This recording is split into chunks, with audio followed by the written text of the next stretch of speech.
Hello hi అండి, నమస్తే, welcome back to my channel Wonderla cooking ఛానల్లో ఈరోజు సర్వపిండి పెడుతుందండి. ఇది పొడి బియ్య పిండి అండి. బియ్యాన్ని మంచిగా రాళ్ళు లేకుండా ఉసుక లేకుండా మంచిగా చెరిగి పట్టించండి. ఇది దీంట్లో కావాల్సిన పదార్థాలు, ఇది పొడి బియ్య పిండి అండి. దీంట్లో పచ్చిమిర్చి మిక్సీ పట్టినండి, పచ్చిమిరపకాయ పేస్ట్,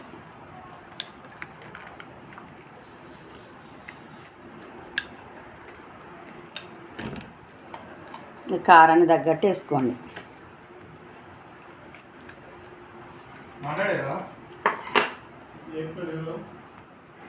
నువ్వులు వేసుకోండి, ఒక 2-3 స్పూన్లు నువ్వులు,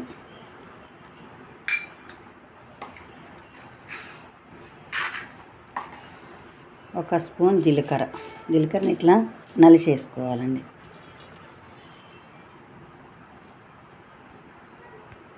ఒక కప్పు పల్లీలు అండి. పల్లీలు మనం డైరెక్ట్ ఇట్లా వేసినాం అనుకోండి ఊడిపోతాయండి. అట్లా వేయకుండా నీళ్ళల్లో వేసుకోవాలండి. ఇలా నీళ్ళల్లో వేసుకొని తడిపి వేయాలండి.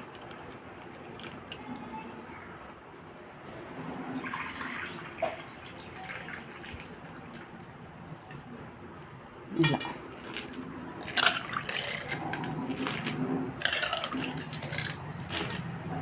పల్లీలు,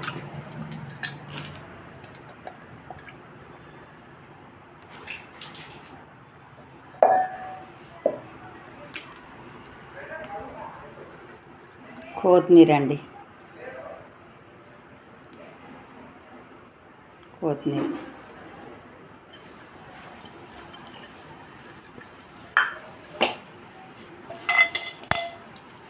అండి ఉల్లిపాయలు, కట్ చేసుకున్న ఉల్లిపాయలు ఇట్లా పొడుగ్గా కట్ చేసుకొని సన్నగా కట్ చేసుకోవాలండి. ఉల్లిపాయలు, ఒక పెద్ద ఉల్లిగడ్డ,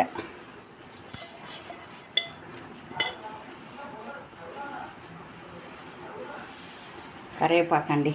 మా చెట్టుదే కరివేపాకు, ఫ్రెష్గా బాగుందండి, స్మెల్ కూడా బాగుంటుంది. కరివేపాకు వేసుకోవాలి, ఇట్లా తుంచేసుకోవాలి కరివేపాకు.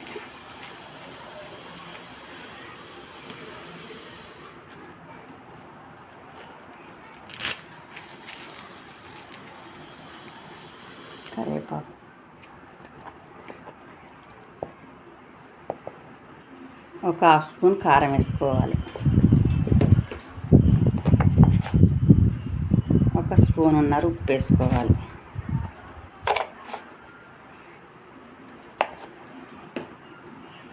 అన్నీ మంచిగా కలుపుకోవాలండి.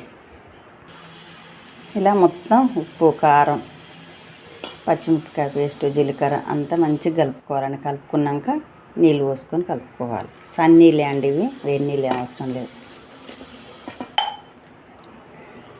ఇట్లా కలుపుకోవాలి.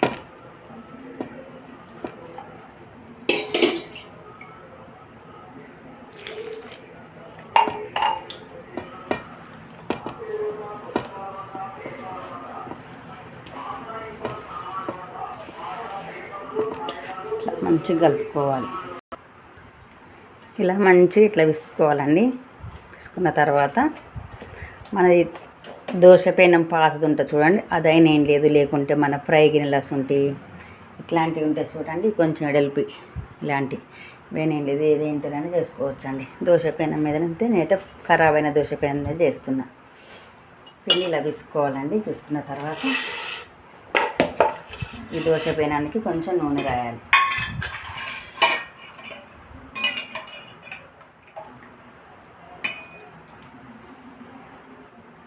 కొంచెం నూనె రాయాలి.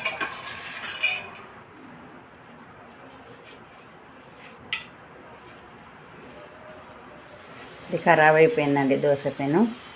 అట్లా ఎప్పుడన్నా సర్వపిండి పెట్టుకోవచ్చు అని అట్లనే దీన్ని ఉంచుని.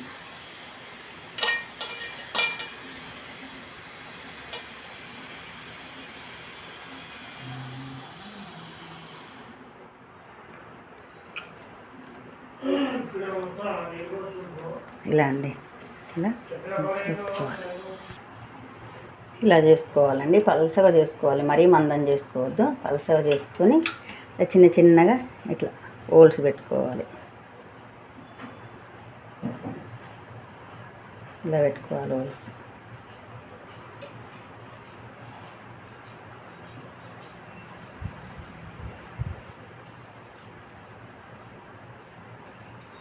ఇట్లా కొంచెం ఆయిల్ వేసుకోవాలి.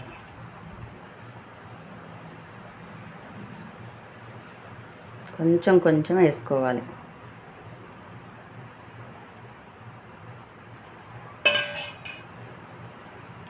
ఇలాంటి ఇది పక్కకు పెట్టి ఇంకో దాంట్లో వేస్తున్నట్టు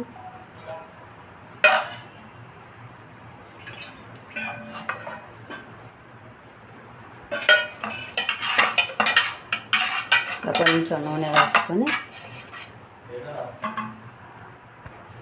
ఇలా చేసుకోవాలండి.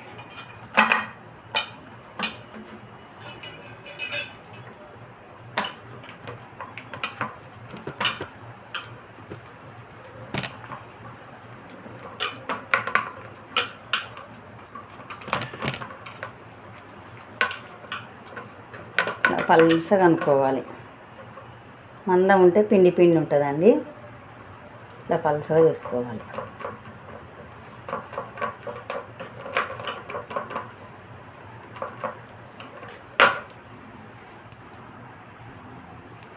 ఇలా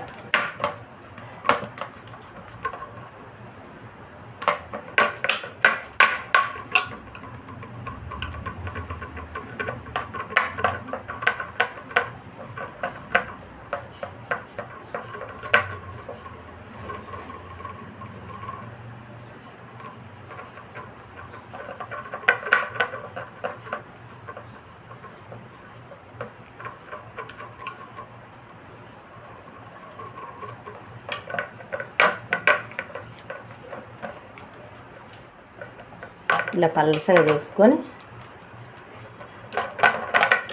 ఇట్లా చిన్న చిన్నగా హోల్స్ పెట్టుకోవాలండి.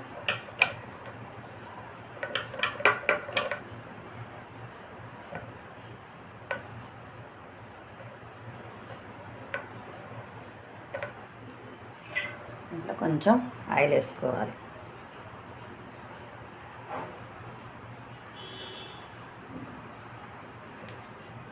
వీటిని ఇప్పుడు కాల్దామండి. చూడండి ఇలా కాల్చుకోవాలండి. ఒక 2 నిమిషాలు మూత పెట్టుకోవాలి.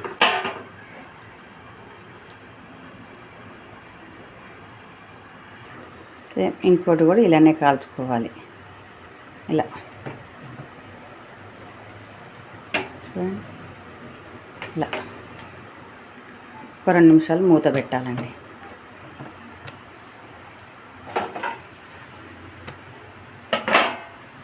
ఇలా మూత పెట్టుకోవాలి.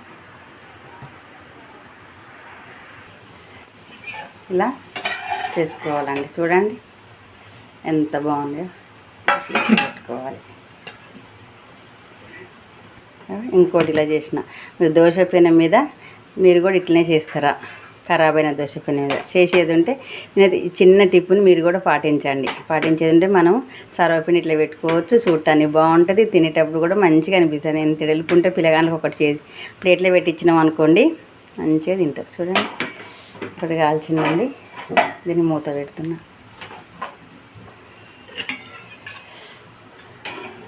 ఇదిగోండి చూడండి ఇంకొకటి. చూడండి ఇంకోటి చేసిన.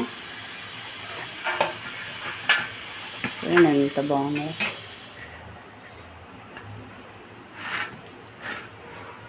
చాలా టేస్ట్ బాగుంటాయండి.